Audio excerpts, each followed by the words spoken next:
Mailchimp or ConvertKit, and which should you choose? Let's chat.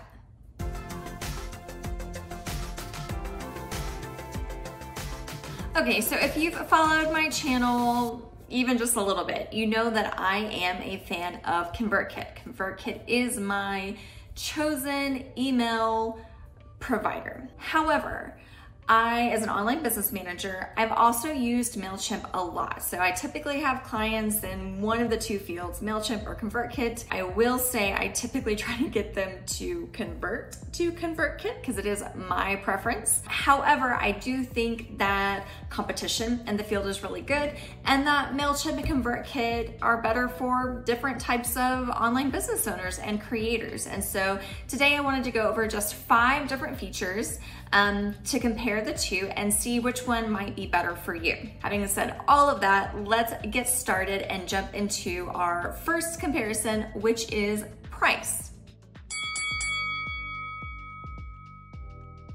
Okay, so one of the changes that ConvertKit made this year is that they introduced a free plan. So that was really one of the main areas where people would start with Mailchimp and then convert to a different one provider is because of their free plan option. So ConvertKit kind of got rid of that argument. So they do both offer a free plan. Mailchimp offers their free plan with super basic email features for up to 2,000 subscribers and 10,000 emails sent. ConvertKit, on the other hand, their free plan is up to 1,000 subscribers with unlimited emails, and they do have limited features in their free plan. You don't get automations or email sequences. So that is the comparison of their free plans. Now, once you go up into paid plans, this is where it gets a little bit more challenging to compare, but Mailchimp has multiple tiers of features. So they have their essentials plan, their standard plan,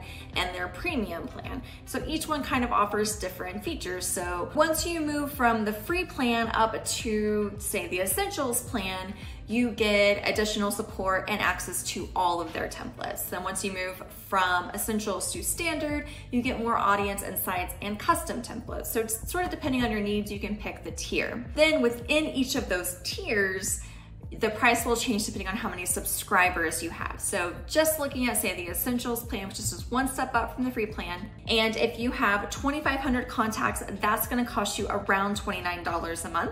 If you have 5,000 contacts, that will cost you around $49 a month. And if you have 10,000 contacts, that'll be around $75 a month. Now, again, if you want more features, you have to go to a different tier and those prices will go up. That's just looking at the essentials plan. ConvertKit, on the other hand, I feel like makes their pricing a little bit simpler. So you have the free plan, which is free for up to 1,000 subscribers. And then once you get on the paid plan, it starts at $29 a month and you get all features. So if you are in a paid plan, you get all features. There's no standard tier in what you receive. And the prices, again, will vary depending on how many subscribers. So if you have 3,000 subscribers, that will be $49 a month.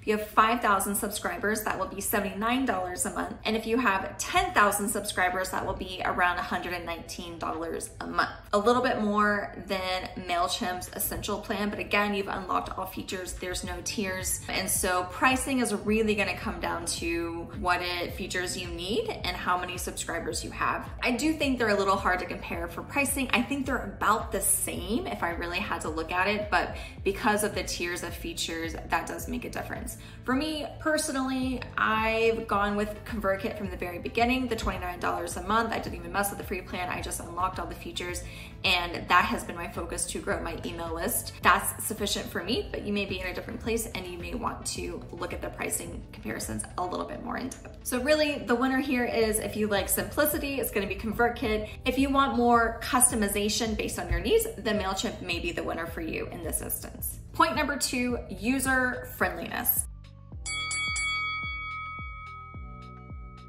So I did quite a bit of research before I made this video, so I've gone on my personal experiences, but then also seen what other people had to say. And I found it interesting that most everyone says Mailchimp is the most user-friendly between the two. In my experience, that has not been the case. I personally Although Mailchimp has a lot of additional features and features that are really nice, like drag and drop features, I find their platform to be kind of clunky and challenging to find the things that I am actually looking for. It's almost as if they've added so many features, they haven't really thought about the workflow of the system, and they don't always go back and update like older features. Maybe this is personal preference. Maybe this is just the way that your brain is wired to sort of work, but I find ConvertKit's really simple layout and design to be way more user-friendly than Mailchimp. Every time I get into Mailchimp, I'm constantly trying to be like,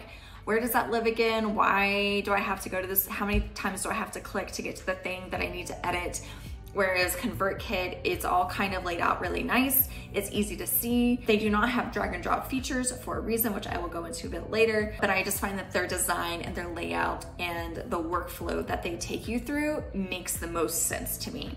So again, maybe this is personal preference, but I find that ConvertKit is less clunky. Things are not as hidden in the system. You don't have to go find them, and it's all just kind of right there and easy for you. So in my book, for user friendliness, ConvertKit is the clear winner for me. Okay, point number 3, subscriber management.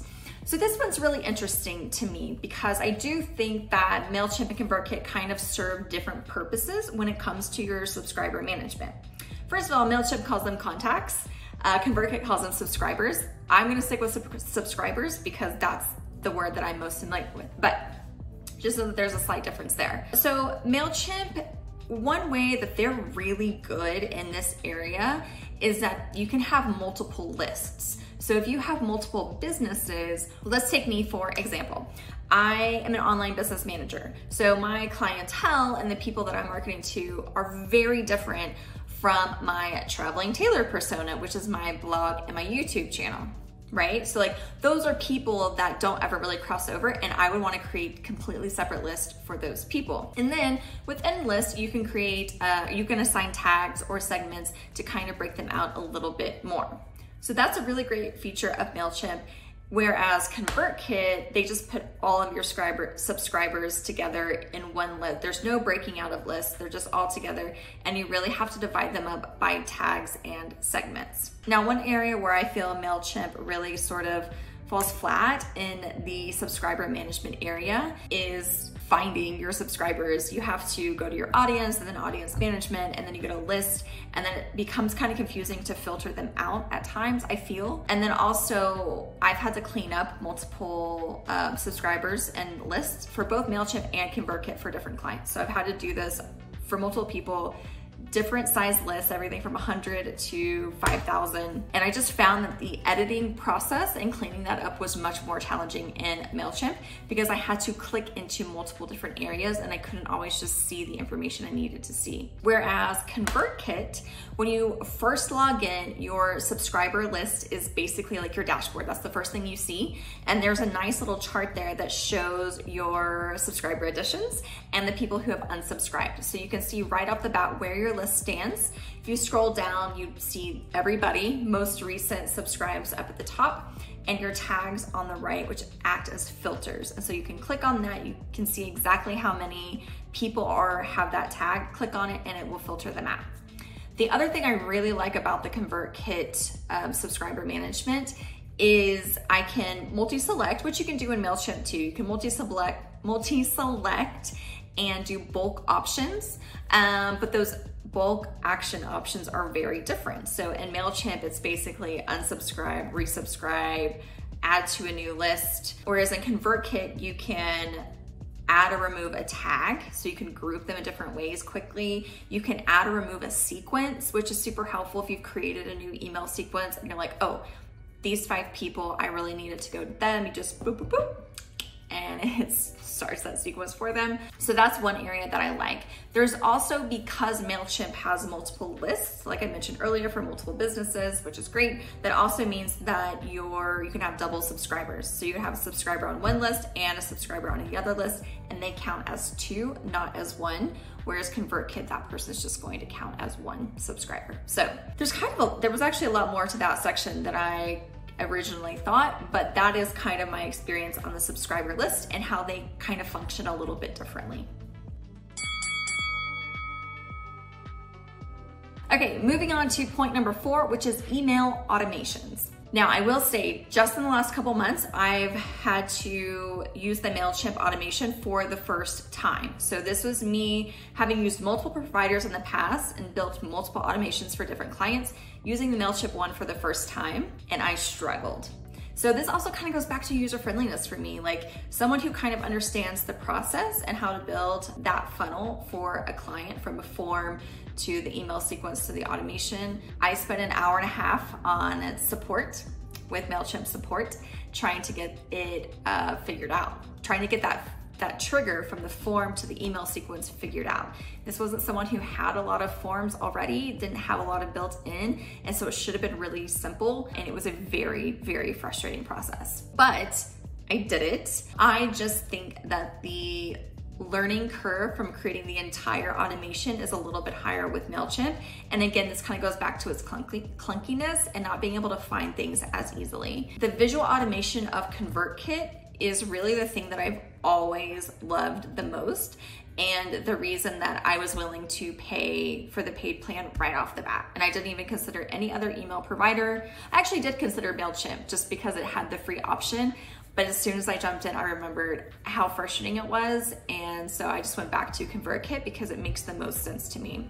But their visual automation, and you do have to be on a paid plan to get this, it's the easiest to use. The forms on, using a form on your website to trigger the email sequence is really easy to set up. You can add tags right away, and then they get the email sequence. The other thing I really like about ConvertKit is if you need to edit that email sequence, so you can create the email sequence separately, or within the actual automation, you can click on it and edit it real fast, change the release date or the text or whatever it is, and save it, and you can still stay in that same section and view what you've created. Whereas Mailchimp, I was having to constantly go back and forth if I needed to edit one email and then go back to the automation, and I just found, again, I'm clicking around too much, I'm having to move around, and there's too many moving pieces, whereas ConvertKit kind of keeps it all there for you. I did not have to create a very complicated automation for my clients within Mailchimp, but I have created really complicated ones in ConvertKit and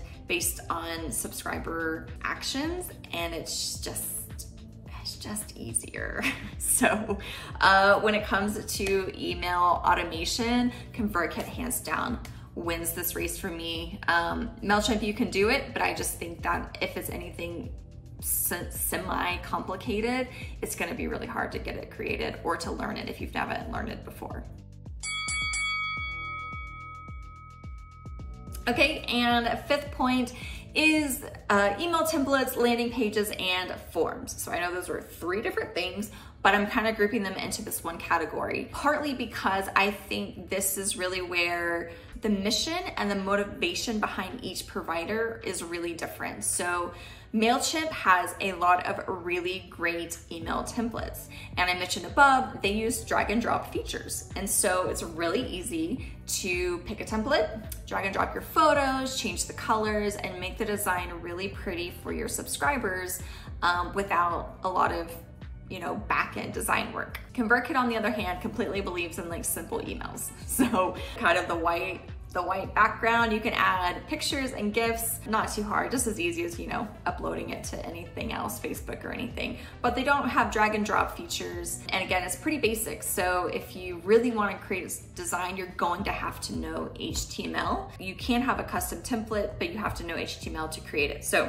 when it comes to email templates, Mailchimp definitely wins hands down that race. However, ConvertKit has really started branding themselves and marketing themselves as an email and landing page provider, which I do have a video tutorial on how to create a landing page in ConvertKit. You can check it out. I'll put the little link up above. So what I find is that the templates of Mailchimp are really, really great, but the forms and landing pages are kind of lacking, and forms are hidden under audience management and a random tab, which makes no sense to me. Whereas ConvertKit, they don't have the email templates, but they do have really pretty forms and landing page designs.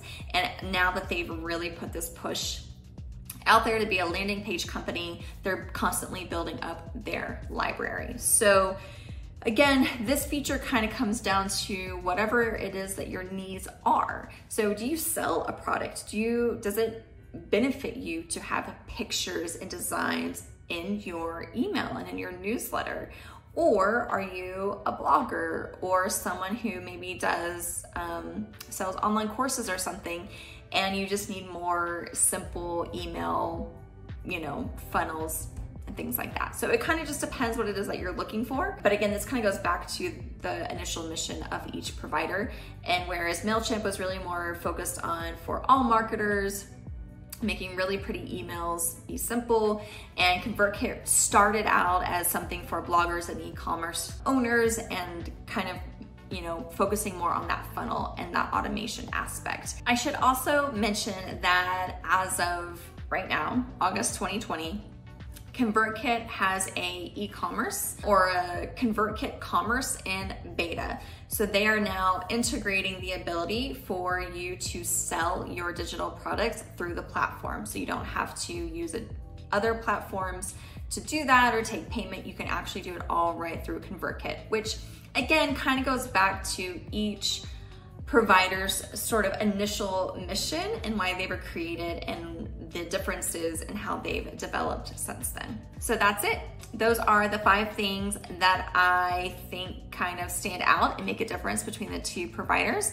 That's pricing, subscriber management, user friendliness, automations, and sort of their template and landing page designs at the end. Overall, for me, ConvertKit really just wins on most of those areas, which is why it is my chosen email provider and why I recommend it to others. But I do believe that Mailchimp offers some additional features that ConvertKit doesn't that could be really great for different types of email marketers and online business owners. So at the end of the day, it really comes down to your needs and what you're looking for. But if you are interested in joining ConvertKit, either on the free plan or a paid plan, use my link below and you can get started right away. So thanks for checking out my channel, you guys. I hope to bring you more online business and travel tips, everything about the laptop lifestyle, and I will see you next week.